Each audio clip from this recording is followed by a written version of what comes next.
2026 is here, and looking back at 2025, I believe it will go down in history as the year that humanity collectively took a stand against AI.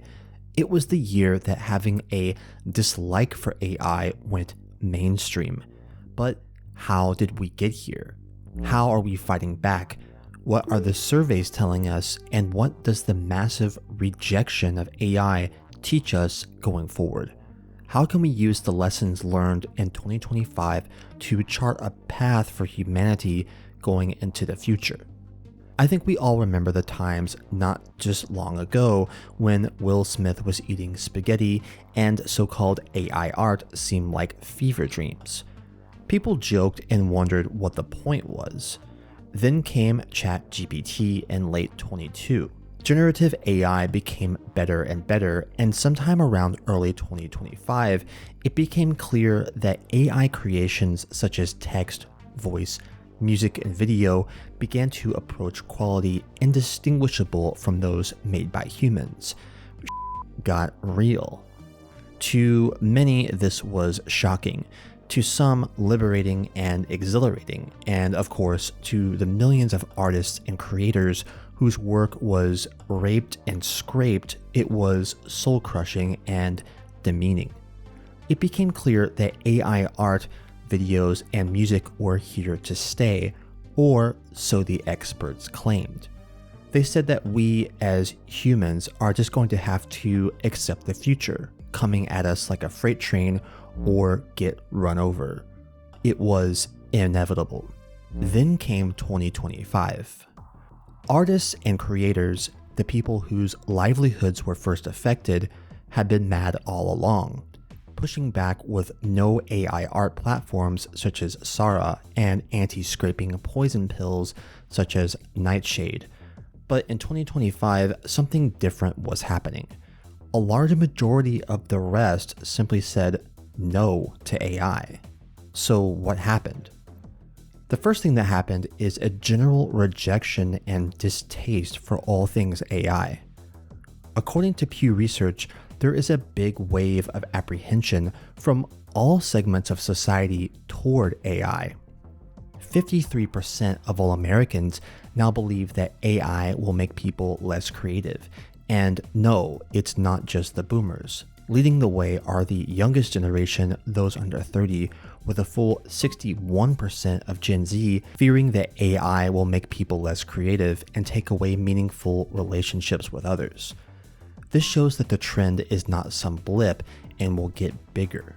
A 2025 survey by Elon University, and no connection with Elon Musk here, says that US adults think that the impact of AI will be more negative than positive, with negative effects running the gamut from empathy and social skills to complex thinking, agency, and confidence in their own abilities. Further data in 2025 shows that the wave of negative sentiment toward AI is rising. A survey by YouGov shows that the percentage of Americans who believe AI's impact on our society will be negative has risen consistently from 31% in December of 24 to 47% by June of 25 and shows no signs of stopping. The word slop was word of the year in 2025, and for good reason. According to the SEO firm Graphite.io, using AI detection algorithms, by mid-2025, over half of all new written articles on the web were now written by AI. With people getting more and more pissed off about AI and its assault on our humanity and our common space on the internet, the legal pushback was inevitable. After a period of confusion and general lollygagging in the United States, some states are finally listening to the people and fighting back. 38 states adopted or enacted 100 measures this year. North Dakota passed a law against AI stalking. Arkansas enacted legislation that clarifies owners of AI-generated content and protects against infringement.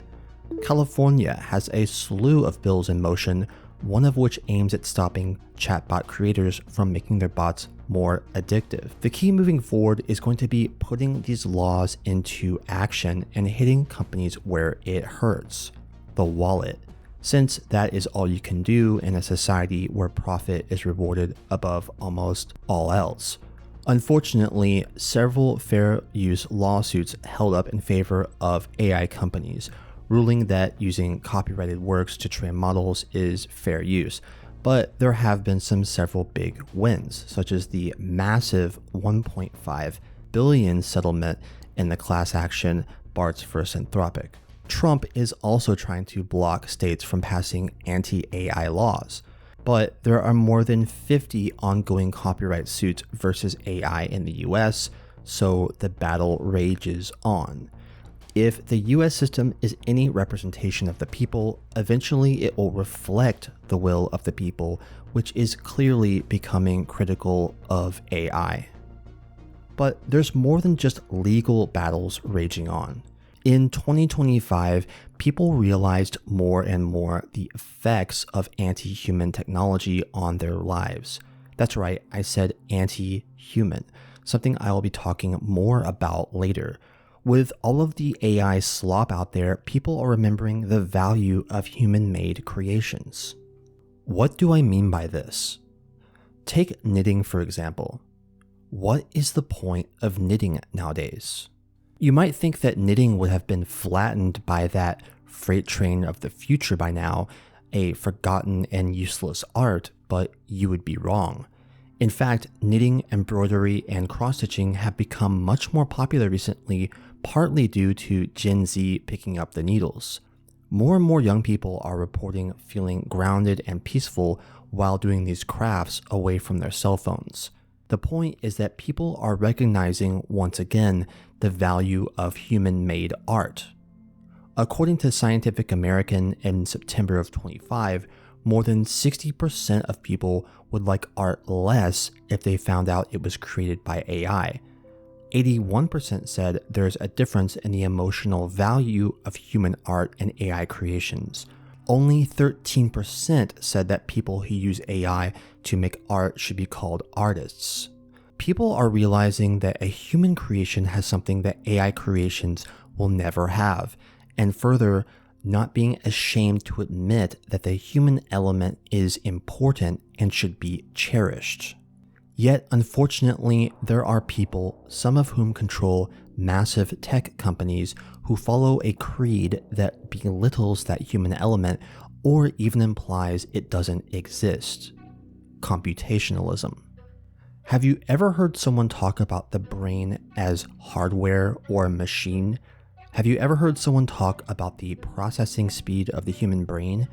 These are all examples of computationalism, an outlook that views everything, including humans, as arrangements of data and information. This philosophy or belief system has three major strands, as pointed out by Jaron Lanier in his book, You Are Not a Gadget. The first trend is that big data itself can somehow create meaning by itself. That is, if you have enough data, the data itself will somehow become intelligent in the sense of being able to create meaning. The second is that if we add some special things to programs, we can make them think like humans. And the third is a belief in the Turing test. That is, if a machine behaves like it's intelligent, then it can be considered intelligent. What all of these things have in common is that they are anti-human. They all sneak in anti-human rhetoric and demean our humanity in subtle ways. Let's take them point by point. The first basically says that humans don't create meaning, data does. Humans simply aren't needed. The second tenet says that humans basically are just another type of program, and if we can replicate that program, we can create human minds. The third is actually a condition for being human. That is, if something behaves like a human, it is a human. So breaking it down, we get humans don't create meaning, humans are programs or data, and humans are just bundles of behavior. Under this philosophy, of course, AI art would be art because humans don't matter, only data does.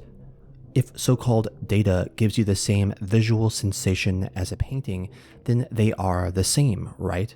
Because humans are just machines, just programs, just data. And data creates meaning, not humans. Well, I'm here to tell you that humans matter, and humans create meaning. Art matters because it was a human being who created it, who breathed life into it. Humans give meaning into objects all the time. Think about money, or even better, think about the Kula ring, a trade of shells and objects studied by anthropologists among tribes in Papua New Guinea. Each Kula or object had a story, had motion and meaning behind it, and was passed hand to hand onward through the Kula ring. People deep down know that this anti-human, anti-life philosophy is just plain wrong, and in 2025, they have started to fight back. Beyond jobs being stolen or replaced, beyond the AI slop, I think most people have seen this philosophy behind the push for AI and have flatly rejected it. This is why 2025 mattered and is the deeper meaning behind the AI resistance.